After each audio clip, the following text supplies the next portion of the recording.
আসসালামু আলাইকুম, কেমন আছেন সবাই? আশা করি ভালো। আজকে আমি কোরবানি ঈদ স্পেশাল সবথেকে সহজ রেসিপিতে আলু দিয়ে গরুর মাংস রান্না করে দেখাবো। এটা কিন্তু আমার খুবই পছন্দ। আমার মতো অনেকে আছে যে আলু দিয়ে গরুর মাংসটা খুবই পছন্দ করে। খুব সহজভাবে করেছি কিন্তু খেতে অসাধারণ। আমি এখানে প্যানের মধ্যে পরিমাণ মতো তেল দিয়ে পেঁয়াজ কুচি দিয়ে দিলাম পরিমাণ মতো। ১ কাপের থেকেও কম হবে, আধা কাপের থেকে একটু বেশি। আমি পেঁয়াজটা কিন্তু আমি হালকা করে ভেজে নেব, একটু হালকা ব্রাউন কালার আসলে। কারণ আপনার বেরেস্তাটা করে নিলে হালকা করে, তাহলে আপনার মাংসের কালারটা কিন্তু খুবই সুন্দর হয়। সেটা কিন্তু একটা সিক্রেট। অনেকেই কিন্তু গরুর মাংস রান্না করে কিন্তু পারফেক্ট কালারটা আসে না। অনেকের আবার মজা হয় কিন্তু কালারটা আপনার সুন্দর আসে না।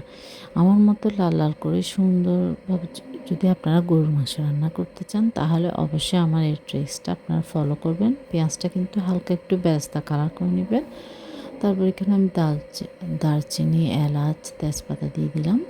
এটা কিন্তু তেলের মধ্যে দিলে খুব সুন্দর একটা সুঘ্রাণ বের হয়। এটা কিন্তু আপনার গরুর মাংসে খুব সুন্দর একটা ফ্লেভার লাগে। কিছু কিছু ছোটোখাটো কিন্তু ট্রিক্স ফলো করলে কিন্তু মাংস রান্নাটা খেতেও বেশ মজা হয়, দেখতে অনেক সুন্দর হয়। এবার আমি এখানে আদা বাটা দিয়ে দিলাম এক চা চামচের থেকেও একটু বেশি, একদম ভরে ১ চা চামচের থেকে উঁচু করে আদা বাটা, রসুন বাটা আমি এখানে ২ চা চামচ পরিমাণ দিয়েছি। ২ চা চামচের থেকে একটু বেশি পেঁয়াজ বাটা দিয়েছি ৩ চা চামচ পরিমাণ। দিয়ে এবার আমি ভালোভাবে সব কিছু নাড়াচাড়া করে নিচ্ছি। দিয়ে সামান্য পরিমাণ পানি দিব। পানি দিয়ে কিন্তু আমি ভালোভাবে, যেন পেঁয়াজটা পুড়ে না যায়, একটু কাঁচা গন্ধ গেলে আমি গুঁড়া মশলাগুলো অ্যাড করছি। হলুদ গুঁড়া দিচ্ছি আমি ১ চা চামচের থেকেও কম, কারণ হলুদ গুঁড়াটা বেশি হলে আবার বেশি হলুদ কালার হয়ে যায়। তাই মরিচ গুঁড়া দিলাম ২ চা চামচ পরিমাণ। এটা যেহেতু মিষ্টি মরিচ, আপনাদের মরিচ যদি ঝাল হয় তাহলে একটু কমিয়ে দিবেন। ধনে গুঁড়া দিলাম ১.৫ চা চামচ পরিমাণ। সব কিছু আসলে পরিমাণটা আপনাদের উপর।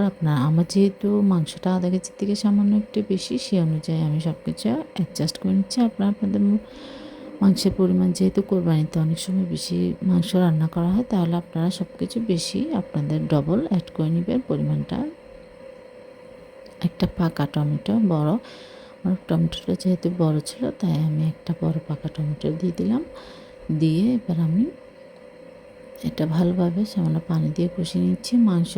মাংস আর চর্বি এখানে কিন্তু হাড় নেই, কিন্তু এরপরও যেহেতু চর্বি সহ মাংস কিন্তু রান্না করতে আপনার খুব সুন্দর হয় এবং খেতেও কিন্তু বেশ ভালো লাগে। চর্বি হয়তো বা খাওয়াটা উচিত না, কিন্তু আপনার গরুর মাংসের চর্বিটা যদি মাংসের সাথে থাকে তাহলে আপনার মাংসটা অনেক মজাদার হয়, রান্নাটা অনেক সুন্দর হয়।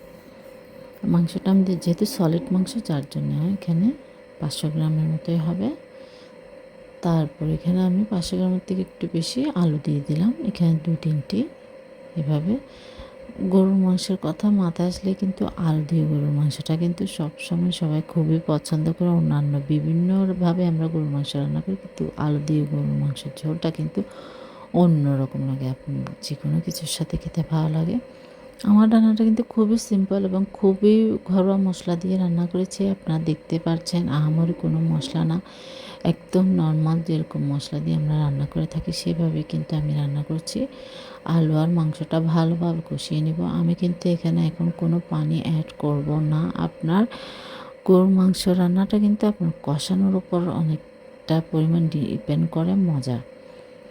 যত বেশি সময় নিয়ে কষাবেন, চুলা আঁচটা মিডিয়ামে রেখে, একদম মিডিয়ামে রাখবেন, বেশি হাইও না বেশি লোও না, তাহলে কিন্তু আপনি খুব সুন্দরভাবে এটা কষিয়ে নেবেন কিছুক্ষণ পরপর।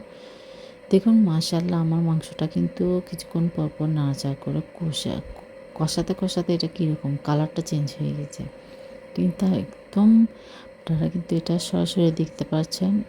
আপনি যত বেশি কষাবেন তত কিন্তু আপনার রান্নার টেস্টটা ভালো আসবে। মাংসের ক্ষেত্রে তো আরও বেশি আপনি কষিয়ে রান্না করলে এটার টেস্টটা অন্যরকম হয়। দেখুন আমি কিন্তু আর কিছুক্ষণ কষাবো, এরপরে কিন্তু গিয়ে আমি পানিটা অ্যাড করব ঝোলের জন্য। দেখুন এভাবেতে আপনারা চাইলে এইরকমভাবেও আপনারা এটা খেতে পারেন। আর কিছুক্ষণ সামান্য পানি অ্যাড করে কিন্তু আপনারা এইভাবে কষা একদম মাখা রেখে কিন্তু আপনারা খেতে পারবেন মাখা অবস্থায়। কিন্তু আমি যেহেতু এটা আলু দিয়ে রান্না করছি, তাই একটু হালকা পরিমাণ গ্রেভি, একটু ঝোল, বেশি পাতলা ঝোল না, একটু গ্রেভি রাখবো, ঝোল হালকা পাতলা। দেখুন এবার কিন্তু আমি লাস্টে গরম মশলা অ্যাড করব। যেহেতু আমি ঝোলের জন্য পানি দিয়ে দিলাম, আর আপনারা চেষ্টা করবেন গরুর মাংসের মধ্যে গরম পানিটা অ্যাড করার জন্য। কুসুম গরম পানি অ্যাড করলেও কিন্তু আপনার মাংসটা তাড়াতাড়ি সিদ্ধ হয়ে যায়, মাংসটাও কিন্তু অনেক টেস্টি হয়। এখানে আমি 1 চা চামচ পরিমাণ গরম মশলা অ্যাড করেছি। দেখুন লাস্টে আমি কাঁচামরিচ এবং ধনেপাতা দিয়ে, দেখুন আমার কিন্তু গরুর মাংস রান্নাটা শেষ। মাশাআল্লাহ কতটা সুন্দর কালার হয়েছে। ট্রাস্ট মি, আমার মাংসের কালারটা যেমন সুন্দর হয়েছে, খেতেও কিন্তু অসাধারণ হয়েছে। তাই একবার হলেও কিন্তু আপনারা এই আলু দিয়ে গরুর মাংস সহজ রান্নাটা কিন্তু ট্রাই করবেন। আহামরি কোনো কিছুই লাগবে না, অতিরিক্ত কোনো কিছু, আপনি ঘরোয়া মশলা দিয়ে কিন্তু এই মজাদার রান্নাটা করতে পারবেন। এটার টেস্টটা অতুলনীয়, আপনি যেটার সাথে খান না কেন খুবই ভালো লাগবে। অবশ্যই ট্রাই করবেন আর আমাকে কমেন্ট করে জানাবেন কেমন হয়েছে। আশা করছি আপনার ভালো লাগবে। ভুল ত্রুটি সরি। আল্লাহ হাফেজ। আসসালামু আলাইকুম। সবাই ভালো থাকবেন, সুস্থ থাকবেন।